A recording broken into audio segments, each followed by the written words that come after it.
जय श्री कृष्ण। गरुड़ जी ने विष्णु जी को क्या वरदान दिया था, आइए जानते हैं। ऋषि कश्यप की कई पत्नियां थीं, जिनमें से दो विनीता और कद्रु थी। ये दोनों ही बहनें थीं, जो एक दूसरे से बहुत ज्यादा ईर्ष्या रखती थीं। दोनों के पुत्र नहीं थे, तो पति कश्यप ने दोनों को पुत्र के लिए एक वरदान दे दिया। वनिता ने 2 बलशाली पुत्र मांगे, जबकि कद्रु ने 1000 सर्प पुत्र रूप में मांगे, जो कि अंडे के रूप में जन्म लेने वाले थे। सर्प होने के कारण कद्रु के 1000 बेटे अंडे से उत्पन्न हुए और अपनी माँ के कहे अनुसार काम करने लगे। दोनों बहनों में शर्त लगी कि जिसके पुत्र बलशाली होंगे, हारने वाले को उसकी दासता स्वीकार करनी होगी। इधर सर्प ने जो जन्म ले लिया था, लेकिन वनिता के अंडों से अभी कोई पुत्र नहीं निकला था। इसी जल्दबाजी में वनिता ने एक अंडे को पकने से पहले ही फोड़ दिया।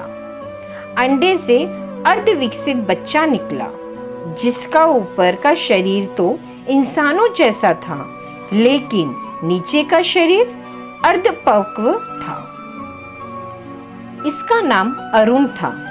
अरुण ने अपनी माँ से कहा कि पिता के कहने के बाद भी आपने धैर्य खो दिया और मेरे शरीर का विस्तार नहीं होने दिया, इसलिए मैं आपको श्राप देता हूँ कि आपको अपना जीवन एक सेवक के तौर पर बिताना होगा। जिस तरह मैं परेशान हूँ, आप भी होंगी। अगर दूसरे अंडे में से निकला उनका पुत्र उन्हें इस श्राप से मुक्त ना करवा सका, तो वह आजीवन दासी बनकर ही रहेंगी। भय से विनीता ने दूसरा अंडा नहीं फोड़ा और पुत्र के श्राप देने के कारण शर्त हार गईं और अपनी छोटी बहन की दासी बनकर रहने लगी। बहुत लंबे काल के बाद दूसरा अंडा फूटा और उसमें से विशालकाय गरुड़ निकला, जिसका मुख पक्षी की तरह और बाकी शरीर इंसानों की तरह था। हालांकि उनकी पसलियों से जुड़े उनके विशालकाय पंख भी थे। जब गरुड़ को यह पता चला कि उनकी माता तो उनकी ही बहन की दासी हैं और क्यों हैं यह भी पता चला, तो उन्होंने अपनी मौसी और सर्पों से इस दासत्व से मुक्त होने के लिए उन्होंने शर्त पूछी। सर्पों ने विनीता की दासता की मुक्ति के लिए अमृत मंथन से निकला अमृत मांगा और कहा, यदि आप अमृत ला देंगे तो हम उन्हें मुक्त कर देंगे। अमृत लेने के लिए गरुड़ स्वर्ग लोक की तरफ तुरंत निकल पड़े। देवताओं ने अमृत की सुरक्षा के लिए 3 चरणों की सुरक्षा कर रखी थी। पहले चरण में आग की बड़े पर्दे बिछा रखे थे, दूसरे में घातक हथियारों की आपस में घर्षण करती दीवार भी, और अंत में 2 विषैले सर्पों का पहरा। वहां तक भी पहुंचने से पहले देवताओं से मुकाबला करना था। गरुड़ सबसे भीड़ गए और देवताओं को बिखेर दिया। तब गरुड़ ने कई नदियों का जल मुख में ले पहले चरण की आग को बुझा दिया।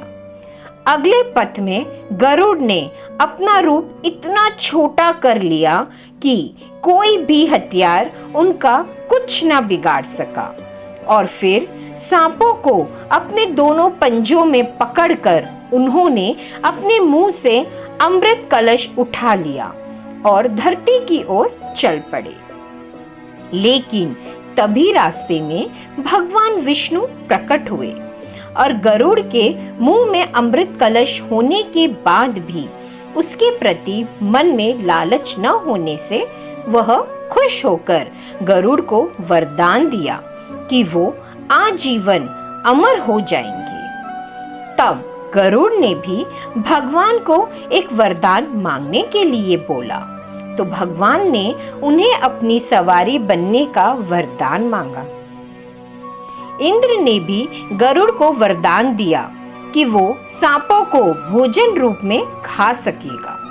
इस पर गरुड़ ने भी अमृत सकुशल वापस करने का वादा किया। अंत में गरुड़ ने सर्पों को अमृत सौंप दिया और भूमि पर रख कर कहा कि यह रहा अमृत कलश। मैंने यहाँ इसे लाने का अपना वादा पूरा किया और अब यह आपके सुपुर्द हुआ, लेकिन इसे पीने के आप सभी स्नान करें तो अच्छा होगा। जब वे सभी सर्प स्नान करने गए तभी वहां अचानक से भगवान इंद्र पहुंचे और अमृत कलश को वापस ले गए, लेकिन कुछ बूंदें भूमि पर गिर गईं जो घास पर ठहर गई थी। सर्प उन बूंदों पर झपट पड़े, लेकिन उनके हाथ कुछ न लगा। इस तरह गरुड़ की शर्त भी पूरी हो गई और सर्पों को अमृत भी नहीं मिला। ऐसे ही और वीडियोस और जानकारी के लिए चैनल को लाइक, शेयर और सब्सक्राइब जरूर करें। मिलते हैं अगले वीडियो में। कमेंट्स में जय श्री कृष्णा अवश्य लिखें। राधे राधे।